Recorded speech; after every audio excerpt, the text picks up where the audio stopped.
नमस्कार मेरे प्यारे दोस्तों, मैं लालता मिश्रा। आज मैं कृष्ण कथा सुनाने जा रहा हूँ। मेरे दोस्तों, आप लोग ध्यान पूर्वक सुने कि किस प्रकार भगवान श्री कृष्ण पे चोरी का इल्ज़ाम लगा दिया सत्यजित ने। मैं इस कथा को सुनाने जा रहा हूँ, आप लोग ध्यान पूर्वक सुने। तो एक बार सत्यजित भगवान सूर्यदेव का वो भी यदुवंशी था, भगवान सूर्यदेव का परम भक्त था। सूर्य भगवान उसकी तपस्या से प्रसन्न होके सत्यजित को एक मणि दी थी। उस मणि का नाम श्यामंतक मणि था। उसकी खासियत ये थी कि वो कई क्विंटलों सोना रोज उगलती थी। उस मणि की खासियत थी कि जहाँ भी आप उसको रख देंगे वो 1.5 क्विंटल सोना रोज उगलती थी, उसमें से निकलता था, उस मणि से, श्यामंतक मणि से। तो जब भगवान कृष्ण को ये बात पता चली, क्योंकि वो उस समय वहाँ के राजा थे, तो उनको जब ये बात पता चली तो उन्होंने सत्यजित को बुलवाया और कहा कि क्यों ना आप इस मणि को राजकोष में जमा करवा दें, जिससे राज्य वृद्धि होगी, राज्य में सुख शांति होगी, धन वैभव होगा, राज्य अपना संपन्न होगा। तो सत्यजित ने मना कर दिया। उसने कहा कि मैंने बहुत तपस्या की है, बहुत पूजा पाठ अर्चन वंदन किया है सूर्य भगवान का, तब जाके उन्होंने हमें ये मणि दी है। इस मणि को मैं आपको क्यों दे दूं? तो कृष्ण भगवान के कहने पर भी सत्यजित ने वो मणि नहीं दी भगवान को। फिर अब वो सत्यजित बहुत ही अमीर और धनवान होता चला जा रहा था। एक दिन उसका भाई सत्यजित का, उसने कहा कि भैया ये मणि हमें दे दो, मैं आज पहन के इसे घूमने जाऊंगा। तो वो सत्यजित से उस मणि को लेके, श्यामंतक मणि को गले में पहन के और घूमने को निकल गया उसका भाई। तो घूमने गया जंगल में उसे एक शेर ने फाड़ के और खा गया। शेर उसके भाई को खा गया। और तो वहाँ से गुजर रहे थे जामवंत जी महाराज। जामवंत जी ने देखा कि कोई शेर एक आदमी को फाड़ के खा रहा है। तभी जामवंत जी वहाँ गए, उन्होंने शेर से बहुत देर तक लड़ाई करी, युद्ध करके शेर को हरा दिया।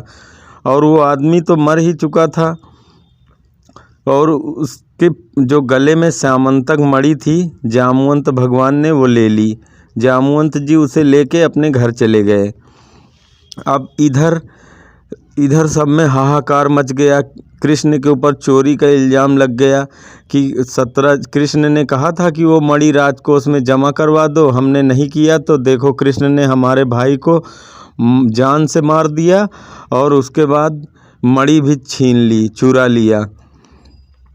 ये इल्ज़ाम लग गया कृष्ण भगवान के ऊपर। तो जब ये बात कृष्ण ने सुनी तो उन्होंने बहुत समझाया कि हमने ऐसा नहीं किया, पर कोई मानने को राजी नहीं था, क्योंकि उसी के 2 दिन पहले कृष्ण ने सब राजसभा के बीच में सत्यजित को बुला के कहा था कि ये मणि राजकोष में जमा करवा दो, ये तुम्हारे लिए ठीक नहीं है। तो सभी को शंका हो गई कि शायद कृष्ण ने ही मणि ले ली हो और मरवा दिया हो सत्यजित के भाई को। कौन विश्वास करता है?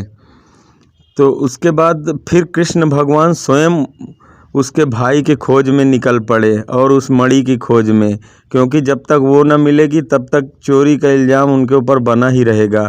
तो इसलिए वो चल दिए ढूंढने को, पर उनके साथ परिवार का कोई भी व्यक्ति नहीं गया कि उनकी मदद के लिए, ढूंढने के लिए कि उनके ऊपर लगे हुए इल्ज़ाम को कैसे ख़त्म किया जाए। कृष्ण भगवान इसको लेके अकेले ही चल दिए।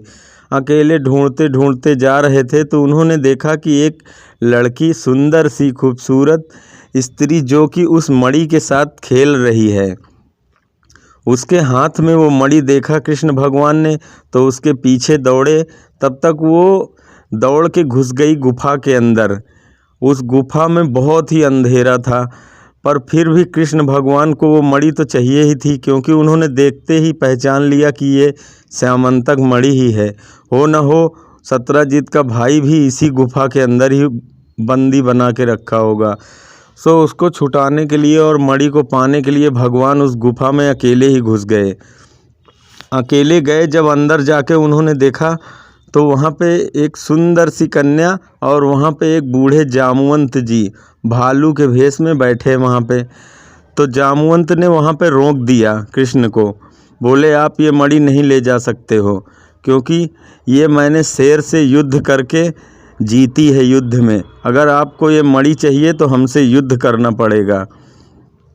भगवान श्री कृष्ण युद्ध के लिए तैयार हो गए और कोई रास्ता ही नहीं था। उनके अपने ऊपर लगे इल्ज़ाम से मुक्ति पाने का यही एक रास्ता था कि वो मणि को वापस लेके जाके सत्यजित को दें। और फिर उन्होंने जामवंत से युद्ध किया। घोर युद्ध चला उन लोगों का। जब जामवंत ने हार नहीं रहा था, तब उसने पूछा प्रभु से कि प्रभु आप कौन हैं, क्योंकि मुझे भगवान श्री हरि के अलावा और कोई व्यक्ति हरा नहीं सकता था मल्ल युद्ध में, कुश्ती में। तो आप कौन हैं? तो उन्होंने कहा कि मैंने तुम्हें बताया कि मैं कृष्ण हूँ। तो जामवंत को हरा दिया भगवान ने। पर जामवंत ने कहा कि हमने ये मणि अपनी बेटी को दान कर दिया है और दान की हुई वस्तु फिर दोबारा नहीं ली जाती। यदि आपको मणि चाहिए तो आपको हमारी बेटी के साथ विवाह करना पड़ेगा, क्योंकि बेटी पराया धन है और मणि भी पराया धन है। अगर आपको मणि चाहिए तो आपको हमारी बेटी को स्वीकार करना पड़ेगा। वो जामवंत की लड़की जामवती थी। जामवती से विवाह किया भगवान ने वहाँ पे। विवाह करके जामवती के संग आए। आने के बाद उन्होंने सत्यजित को बुला के उनकी मणि दी। बोले ये ले भैया अपनी मणि, और हमारे ऊपर से चोरी का इल्ज़ाम हटा दो। और ये मैं सबूत भी लाया हूँ साथ में। अगर हमारे ऊपर विश्वास नहीं है तो आप जामवती से पूछ लो कि मैंने इनके पिताजी ने शेर से लड़के ये मणि छीनी थी और तुम्हारे भाई को शेर ने फाड़ के खा लिया, और ये हमें जामवंत जी से युद्ध करना पड़ा।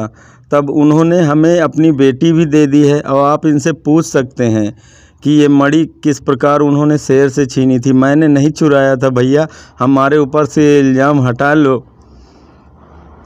भगवान की बातें सुन के सत्यजित बहुत लज्जित हो गया। शर्म से उसका मुंह एकदम झुक गया, और जिन लोगों ने भगवान के ऊपर इल्ज़ाम लगाया था उनका एकदम जरा सा मुंह रह गया सभी लोगों का। जब भगवान सबूत के साथ आए वहाँ पे, तब जाके लोगों को विश्वास हुआ। अपनी लड़ाई खुद अकेले ही लड़नी पड़ती है। प्रभु की ये प्यारी सी कथा अगर आप लोगों को पसंद आई हो तो एक लाइक ज़रूर करें, और चैनल में नए हैं तो सब्सक्राइब कर लें।